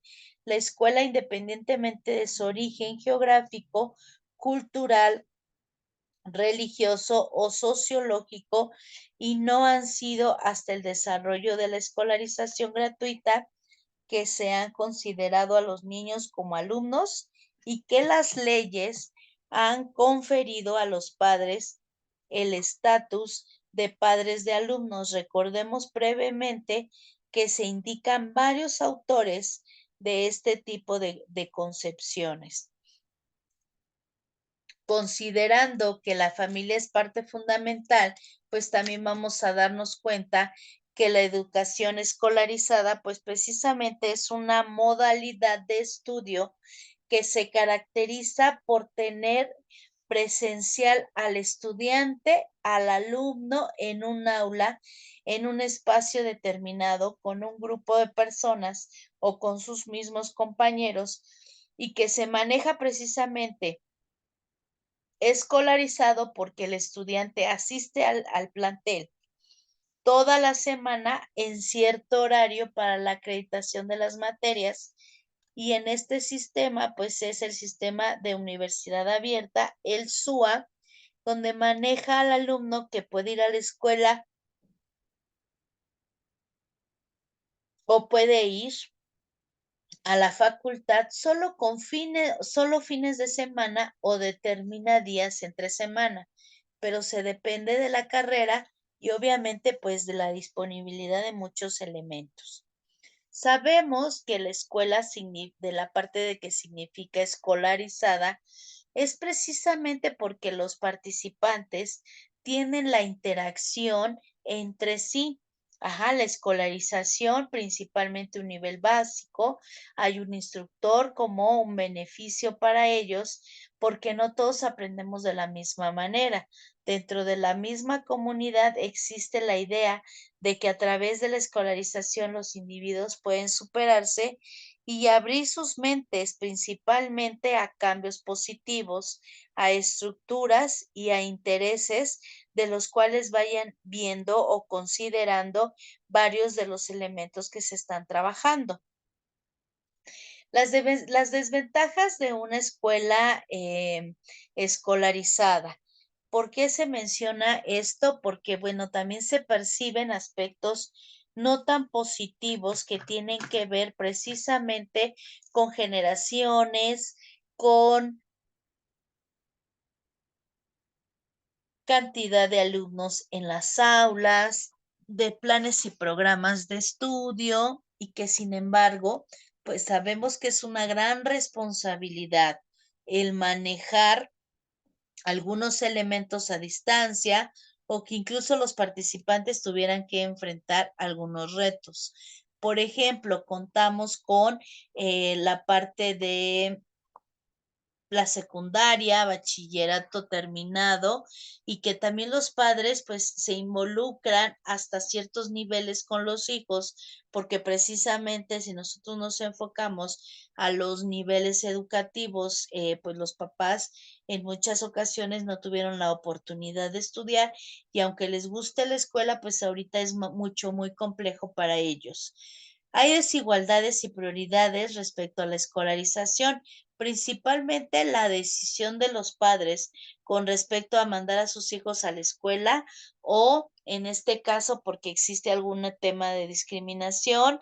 Nosotros tratamos de generalizar. Si ustedes analizan, pues en un aula siempre va a haber alumnos de todo tipo. ¿Qué es lo que nosotros tenemos que hacer o cuál es nuestra propia responsabilidad? Pues es precisamente destacar los aspectos importantes, verificar qué cosas podemos implementar y estar al pendiente de las necesidades de los educandos.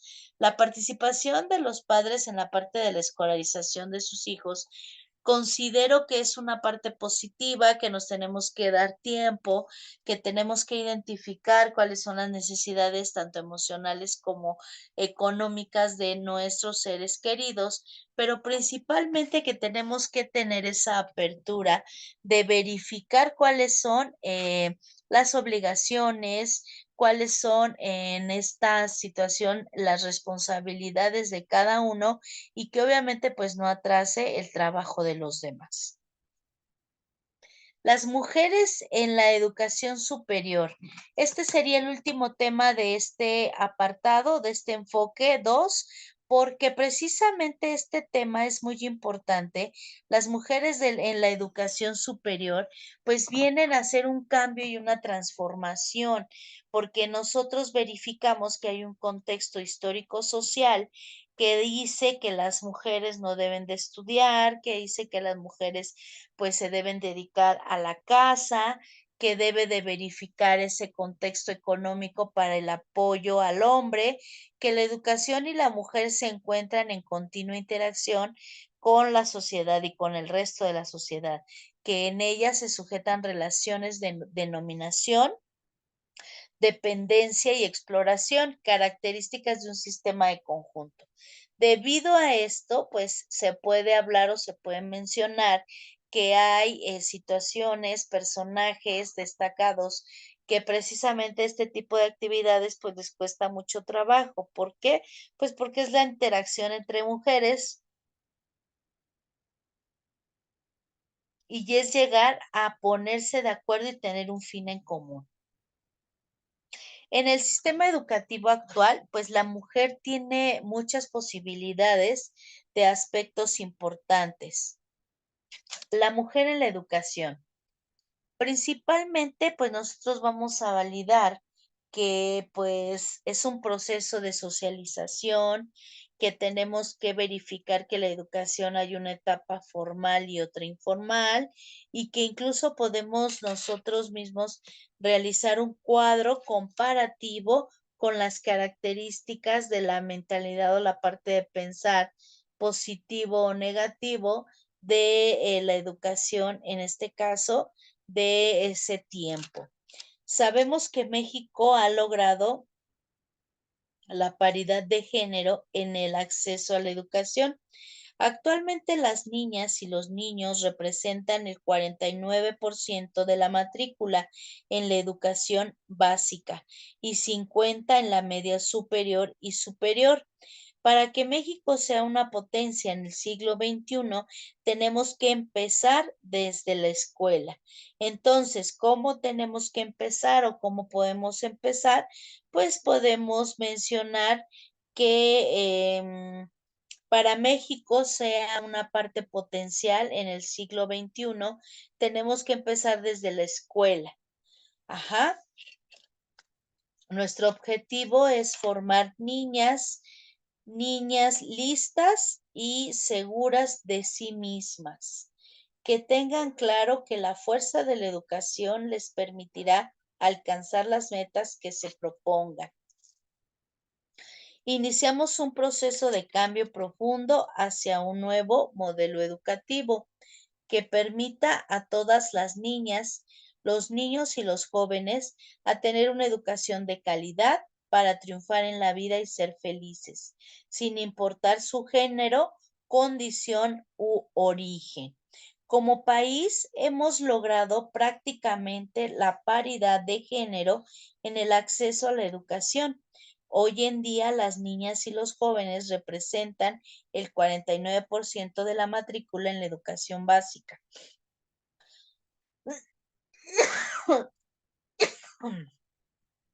No obstante, todavía tenemos importantes retos que sortear para combatir estereotipos de género, En particular, siguen existiendo prejuicios desde temprana edad respecto de algunas disciplinas académicas que son consideradas erróneamente como de mujer o de hombre. A su vez, estas creencias se reflejan en los ambientes de aula, las prácticas docentes y en los aspectos de aprendizaje, generando un círculo vicioso de discriminación, bajas expectativas y desempeño bajo, por ejemplo, en la prueba PISA 2015. Los jóvenes obtuvieron mejores resultados que sus pares femeninos en matemáticas y ciencias. Además, el 28% de ellos expresaron interés en una carrera en la cual se maneja ciencias o ingeniería, comparado con un 9% de las niñas. Estos resultados se reproducen y acentúan en la educación superior. Carreras como las de ingeniería son cursadas mayoritariamente por hombres. Sabemos que es por las características de las carreras, mientras que las mujeres dominan en cuanto como la educación, pues la situación debe cambiar no solo porque nuestras niñas y jóvenes tienen el derecho de elegir libremente sus carreras, sino también porque las ciencias, la tecnología, las matemáticas y las ingenierías, que son siglas, pues en este caso importantes, son las vías para participar en las áreas más dinámicas de nuestra economía. Por ello, el nuevo modelo educativo plantea una formación docente para la educación inclusiva, con técnicas didácticas que permitan a las niñas participar plenamente. En coordinación con la OCDE y la Academia de Ingeniería en México, se han lanzado iniciativas como Niñas STEM Pueden. Se trata de una red de mujeres profesionistas destacadas que se acercan a las niñas y jóvenes para compartirles sus experiencias, además de promocionar el estudio de estas disciplinas en talleres, programas de memoria y espacios de medios de comunicación. Tenemos frente a nosotros un gran reto y aún tenemos que luchar como sociedad para romper con los prejuicios que nos atan al pasado, al país que queremos construir y por el que estamos trabajando. No puede coartar la posibilidad de la mitad de su población. La fuerza de la educación es la vía para aprovechar el enorme potencial de las mujeres mexicanas y hacer de México un potencial en el siglo XXI. Nuestro objetivo es que no importe si eres hombre o mujer, sino que el único criterio para disfrutar sea el esfuerzo y la perspectiva. Entonces, en cada uno de estos aspectos, podemos considerar que pues es muy importante que la educación pues maneja el derecho a una educación digna, según el reporte de la Organización Entre Culturas.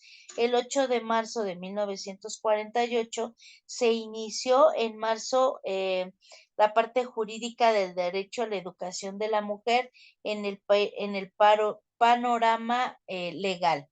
El rol de la mujer en la educación es muy importante, ya que existen buenas políticas públicas que permiten la inserción y crecimiento de la mujer en el entorno. Entonces, de acuerdo a lo que hemos analizado, pues el rol de la educación en México principalmente pues tiene una función social y de valores. Pero también es importante mencionar que la parte que nosotros trabajamos pues es necesaria en la parte política pública, que tiene que ver con el entorno educativo y familiar y que obviamente pues esto maneja un impacto internacional de los derechos económicos, sociales y culturales.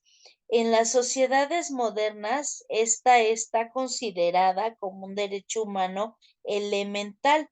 Por ello, puede ofrecerse gratuitamente al sol o en este caso a los elementos más destacados, porque la educación es, por tanto, el proceso mediante el cual se afecta a una persona, estimulándola para que produce o se desarrolle sus capacidades cognitivas y físicas para que puedan integrarse plenamente en la sociedad y que puedan ser formales, informales y buscar la forma de un buen aprendizaje. Cuando se ha conmemorado el Día Internacional de la Mujer, es importante saber que muchas han dejado huella haciendo sus sueños realidad y dejaron grandes avances educativos. Entre ellos tenemos la Concepción Arenal, periodismo, escritora, licenciada en Derecho, a quien se le maneja en este caso, pues, unos aspectos de la misma universidad. Se maneja también, por otra parte, pues la parte de María Montessori y con sus habilidades cognitivas.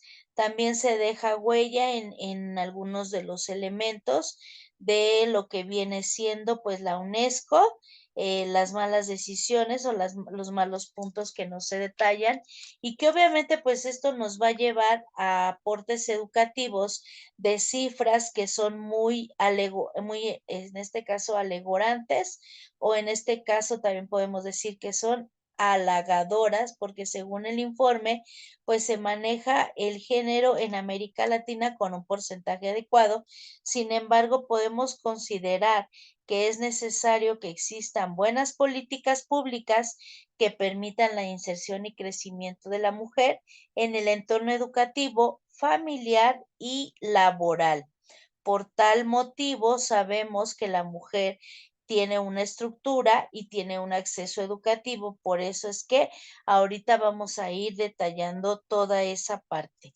Es fundamental entender que en el mecanismo pueden citarse procesos de socialización en la infancia, la educación formal e informal y los mensajes de los medios de comunicación que han logrado un condicionamiento de la mujer para el desarrollo de ciertas actividades, que es precisamente lo que ahorita pues verificamos como perfiles, perfil de ingreso, perfil de egreso, organigrama, mapa curricular, y pues son algunos de los documentos que pues se trabajan. Es un hecho que la marginación de la mujer en las actividades económicas pues es una parte que ha sido trascendental y que obviamente sabemos que en un sistema económico limitado como en el que nosotros contamos, pues vemos que hay un índice de desocupación existente. Sabemos también que en el país que nosotros nos encontramos, pues se manejan muchos elementos del comportamiento, de la actitud, la parte femenina, ¿no? Y que manejan mucho pues esos elementos para ir dando como el cierre a la información. Sabemos que hay como datos muy estadísticos de la población, si es niñas, si son niños, si son a lo mejor en este caso mujeres ya que están retomando sus estudios y que bueno, este tipo de situaciones pues maneja o refuerza la parte de la concepción tradicional de la mujer en la sociedad mexicana y que maneja también grandes aspiraciones. Lo que yo gano es suficiente, le prohíbo a mi mujer salir y trabajar fuera del hogar para mantener la casa solo yo, ¿no? Entonces son como esos aspectos de ir ayudando, de ir colaborando, de que pues ella vaya creciendo como mujer, pero también en un ámbito de la sociedad y que pues tenemos esos elementos. Lo que ya en este caso no se está estructurando, pues es precisamente que en la población, pues es un 74% dirigido por mujeres. Hay cifras que hablan por sí solas y que manejan una gran parte que, pues obviamente está estructurada con actividades no remunerativas, ¿no? Entonces sabemos que la concepción tradicional de una sociedad mexicana y de siendo mujer, pues es precisamente esa parte de machismo porque lleva a pues no obtener muchos logros, a poner límites y que pues se maneja mucho esa situación para seguir, para mandar y para subsanar algunos aspectos. Entonces recordemos que pues la educación es la parte fundamental que también tiene que ver con algunos elementos y que obviamente el rol de la mujer en la educación pues ha ido transformando las generaciones. Es necesario que existan buenas políticas públicas que permiten la inserción y crecimiento de la mujer en el entorno educativo, familiar y laboral, que la impulsen a un mayor acceso a la educación y a su posterior ejercicio profesional. El Pacto Internacional de Derechos Económicos, Sociales y Culturales de 1966 de las Naciones Unidas reconocen la educación como un derecho. En las sociedades modernas, esta es considerada un derecho humano elemental. Por ello, suele ser ofrecida gratuitamente a los estudiantes por el Estado como escuelas públicas. Sin embargo, existen escuelas privadas que cubren el exceso de demanda de educación o las creencias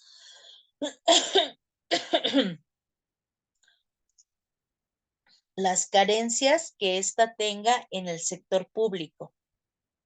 La educación es, por tanto, el proceso mediante el cual se afecta a una persona, estimulándola para que se desarrolle en capacidades cognitivas, físicas, para que pueda integrarse plenamente en la sociedad, que puede ser formal o informal, y buscar generar aprendizajes.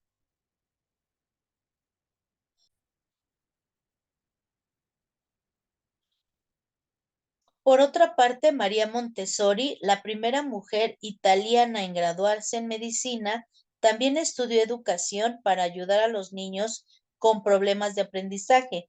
Fue nominada al Premio Nobel 3 veces, conocida por el método Montessori. Luchó por sacar el potencial de los niños con discapacidades para que tuviera una vida mejor.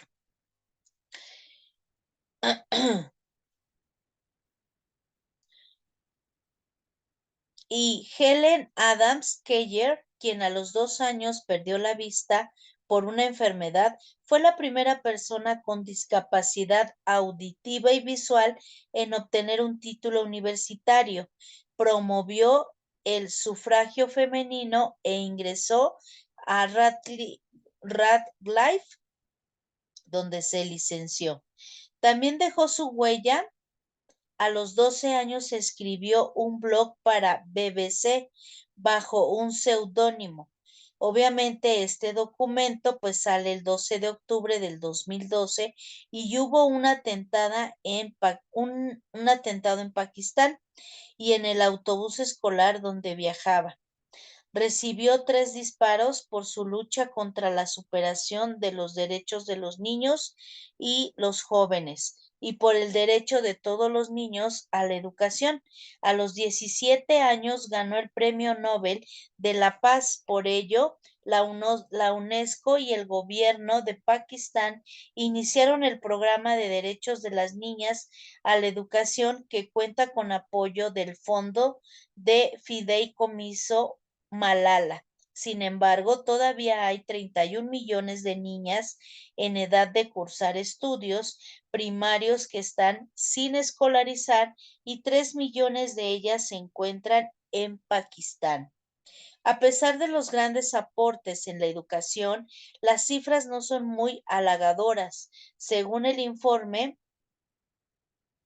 del Banco de Desarrollo de América Latina, uno de los cada 3 hogares es liderado por una mujer con bajo nivel educativo y en América Latina 26% porque de los 12 a los 17 años no completó la primaria y casi al 43% de los jóvenes de 18 a 23 años no culminó la secundaria.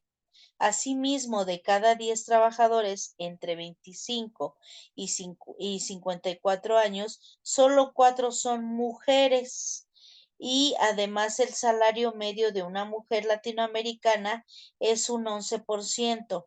Más de una mujer pues ha tenido este logro.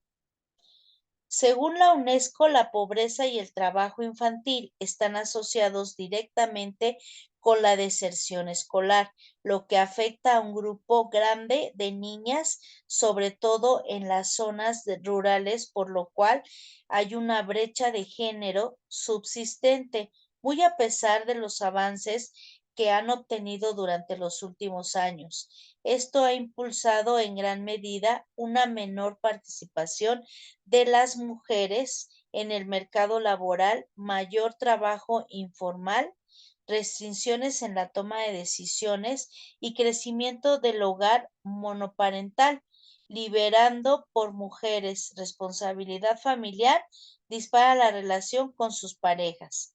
Es necesario, por ello, que existan buenas políticas públicas que permitan la inserción y crecimiento de la mujer en el entorno educativo, familiar y laboral, que la impulsen a una mayor acción de la educación y a su posterior ejercicio profesional. En términos de educación, nos queda aún mucho terreno por recorrer. Entonces, vemos que principalmente, pues la mujer es una parte fundamental de lo que viene siendo el ámbito educativo para completar desde la parte formativa de los niños, niñas y adolescentes y que posteriormente pues viene siendo una parte de una línea porque es la que se verifica del conocimiento que se está aprendiendo y que obviamente pues menciona aquí que es una situación que refuerza la concepción tradicional de la mujer en la sociedad mexicana. La mujer no debe tener aspiraciones, sino son las del hogar o la maternidad e interviniendo también en el machismo del hombre. Lo que yo gano es suficiente. Le prohíbo a mi mujer salir y trabajar fuera del hogar. Para mantener la casa, solo yo. Nos damos cuenta que pues en la actualidad, pues de cada 10 matrimonios trabajan 8 mujeres dentro del matrimonio y que obviamente pues estamos concluyendo la participación tan importante de la mujer en la educación y la parte fundamental que es la familia que tiene la relación en este tema. Entonces, bueno, pues llegamos hasta aquí de esta segunda parte de la materia de historia de la educación y que obviamente pues nos damos cuenta que es una de las materias más importantes, trascendentales y que si hablamos de la educación en México del siglo XVIII, XIX y XX, pues también tenemos que verificar tiempo atrás y también tenemos que verificar que, por ejemplo, podemos empezar a hablar ya del siglo XXI. Ya estamos avanzados, ya tenemos pues muy poco tiempo para poder cerrar el ciclo escolar y que obviamente pues también el año tiene que ver con esos aspectos.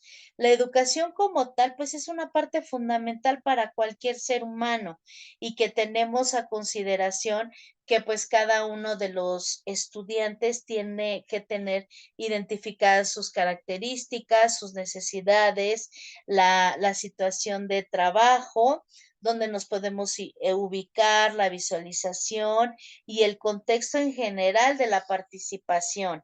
Sabemos también que pues la historia de la educación tiene muchas etapas muy importantes y muy agradables y que al finalizar pues lo que viene siendo la materia, vamos a ser capaces de identificar algunos aspectos importantes, de considerar que la historia tiene como tal pues un análisis, un enfoque, una época y que cada una de estas fechas pues tenemos que, si no memorizar, entender en qué consistió cada una para que en cuanto podamos hacer la participación pues se pueda dar lo que es el cierre de la materia. Esta parte 2 prácticamente la vamos terminando y bueno, pues nos vemos la siguiente. La actividad de esta puede ser incluso un mapa o elaboración de un pequeño cuestionario de unas 5 preguntas para poder verificar si entendimos el tema. Muchísimas gracias y nos vemos la próxima.